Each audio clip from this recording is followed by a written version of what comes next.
उत्तराखंड में मुसलमान युवकों पर हमले की तस्वीर तो आपने देखी ही होगी, जिसमें बताया जा रहा है कि देहरादून के विकास नगर में एक दुकानदार ने जम्मू कश्मीर के रहने वाले दो भाइयों को धर्म पूछकर मारा। हालांकि अब इस पूरे मामले में एक ऐसा खुलासा हुआ है जिसे सुनकर आपके भी होश उड़ जाएंगे। इस केस में अब दुकानदार की पत्नी सामने आई है और उन्होंने जो खुलासे किए हैं वो सच में हैरान कर देने वाले हैं। दुकानदार की पत्नी ने जो कहा वो सुनकर आप भी सोच में पड़ जाएंगे। दरअसल ये पूरा जो मामला है ये 28 जनवरी का है, जहां जम्मू कश्मीर के रहने वाले दो भाई जो हैं वो अपनी फेरी लगाकर शॉल बेचने वाले पिता का हाथ बटाने के लिए देहरादून आए थे। बताया जा रहा है कि इसी बीच कश्मीरी युवक दानिश और ताविश एक दुकान पर नमकीन खरीदने गए।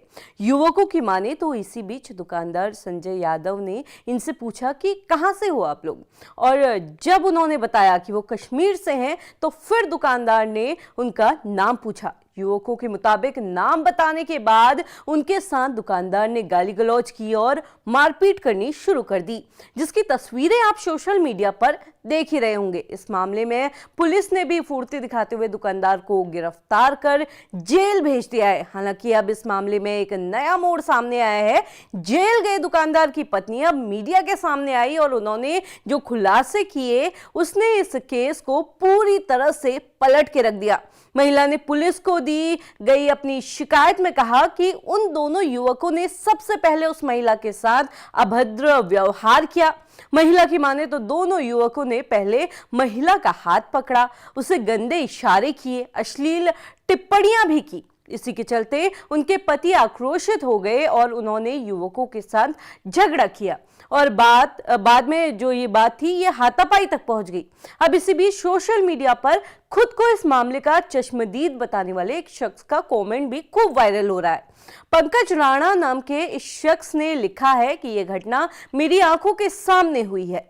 मैं उस वक्त मौके पर मौजूद था। जिस लड़के को चोट लगी है वो पहले दुकानदारों से बदतमीजी और गाली गलौज कर रहा था।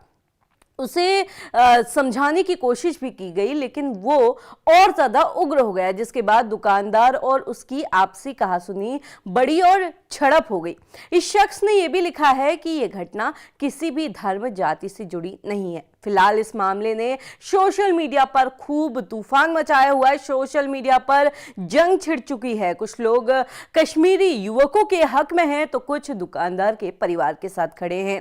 अब ऐसे में आप लोग जो है इस पूरे मामले को कैसे देखते हैं और इसे लेकर क्या सोचते हैं, कमेंट करके जरूर बताइएगा। सर, मेरी दुकान पे दो युवक आए थे। उन्होंने मेरे से नमकीन मांगी जिसकी उनकी भाषा में समझ नहीं पाई, और उन्होंने मतलब तो बहुत गंदी अभद्र भाषा बोली, उन्होंने गंदी लैंग्वेज बोली, गाली दी मुझे। और जब मैंने उन्हें मना करा, मैंने कहा तुम जाओ यहाँ से, तो उन्होंने मेरा हाथ पकड़ लिया, हाथ में निशान डाला। ये हाथ में निशान न खून के पड़े हुए। उन्होंने इतनी बदतमीजी से मेरा हाथ पकड़ा, तो इस बात में मैं चिल्लाई और इतने में मेरे पति आए पीछे से, तो उन्होंने उन्हें हटाया कि जाओ यहाँ से, पीछे हटो, छोड़ो हाथ। नहीं हटे वो पीछे। उन्होंने कहा तू क्या कर लेगा हमारा, मैं तो यहीं पर ही रहूँगा, मैं नहीं जाता यहाँ से। इस तरह की बात वो करी। तब इस बात में हाथ छुड़ाने के चक्कर में उन्होंने जब मेरा देखा, तब उन्होंने उनके साथ में हाथापाई हुई है। कोई ऐसा नहीं कि मतलब ऐसे नहीं है कि आएंगे और लड़ने लग जाएंगे, ऐसा तो कुछ नहीं होता ना। दुकानदार है, आज 30-32 साल से दुकान पे काम कर रहे। कोई ऐसा होता है कि कोई हिंदू मुसलमान पूछ के मतलब सामान देंगे हम? हमारे यहाँ तो पता नहीं कितने मुसलमान भाई आते हैं सामान लेने के लिए। सारा हमारा दुकानदारी उनसे चलती है।